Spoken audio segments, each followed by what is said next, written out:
Hello! It is May, which is Ehlers Danlos Syndrome and Hypermobility Spectrum Disorder Awareness Month. So I thought I would share with you some signs and symptoms that I experienced growing up that now make sense to me since I am now diagnosed with Hypermobility Ehlers Danlos Syndrome, which I'll refer to as HEDS, and Dysautonomia, which is a disorder of your autonomic nervous system, and all of its comorbidities. So looking back now, my body was giving me lots of warning signs that myself nor my parents realized pointed to anything else. Even when they brought me to many doctors over my childhood and teenage years, the doctors would just kind of explain everything away. And I also didn't express everything that I was experiencing as a kid growing up because I didn't know it was abnormal. So I thought I would share them with you in hopes of spreading awareness. Also specifically for you parents out there, so you can kind of make sure that you're keeping an eye out for these symptoms, because I wish I would have known back then what I know now, because I could have protected myself and my body in many different ways. So here is the list of signs and symptoms that I experienced as a kid. Here we go. So number one, I would say unexplained pain. Severe growing pains when I was little, severe growing pains, not being able to walk, horrid shin splints, awful period cramps, and migraines since I was 7 or 8 years old. Major migraines. Next one would be temperature intolerance. I either get really hot or really cold. As a kid, I would get freezing. My fingers would be white and numb and painful. And that's Raynaud's, which is comorbidity.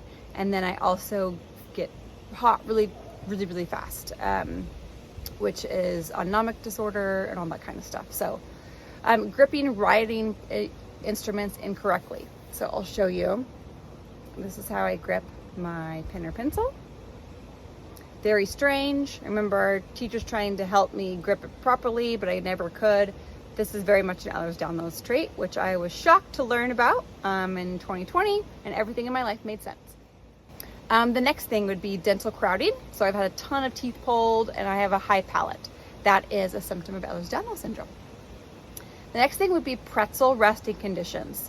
So being in the car, being at my office chair, at school, sitting at the school desk, I would like wrap my legs kind of like this, and just like always sitting like crisscross applesauce, just all kinds of different ways that now I realize is a trait of Ehlers Danlos.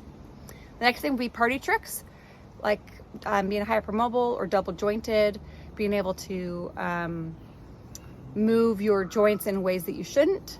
And if yourself or your kid experiences that kind of stuff, that would be number one advice. Do not let them do party tricks. It is super damaging to your joints. You will pay for it as an adult.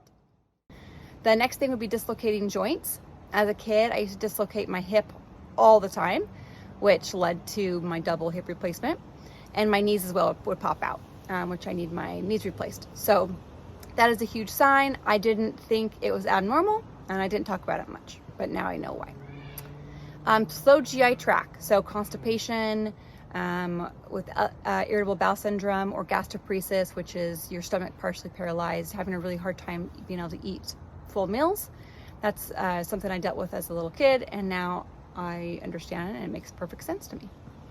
The next thing would be poor proprioception, which leads to clumsy injuries and easy bruising, getting hurt easily. That just means like you're aware of your body and space.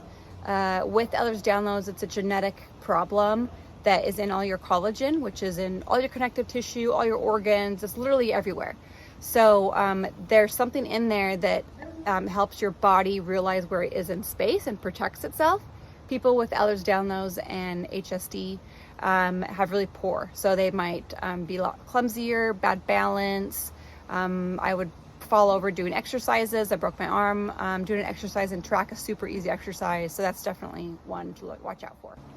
Another one would be atypical stretch marks or scarring, like you'd get during pregnancy, but you get them as a kid. So, and mine are even stranger. Mine are like horizontal, which is very strange, but my OBGYNs, they would think that I had C-sections because of the scar. And it was just what my doctor said back then was a stretch mark from growing too fast. But I now realize with Ehlers Danlos Syndrome, HEDS, it's very much a symptom of skin fragility and just bizarre ways that you end up having scarring or stretch marks. The next one would be dizziness and increased heart rate when standing. Most people deal with if they stand up too fast. They might get tunnel vision, feel lightheaded. You might have passed out once or twice as a kid.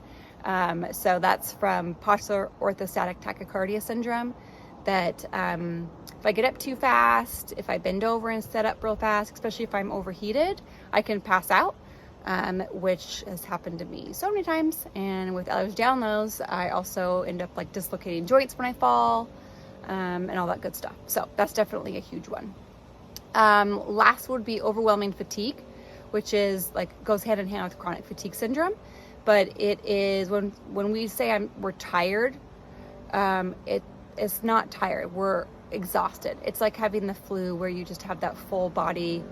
Like, I'll walk to the bathroom and come back and just feel like I ran a marathon. Legs are jello, shortness of breath, all that kind of stuff. So that is definitely one as well to watch out for.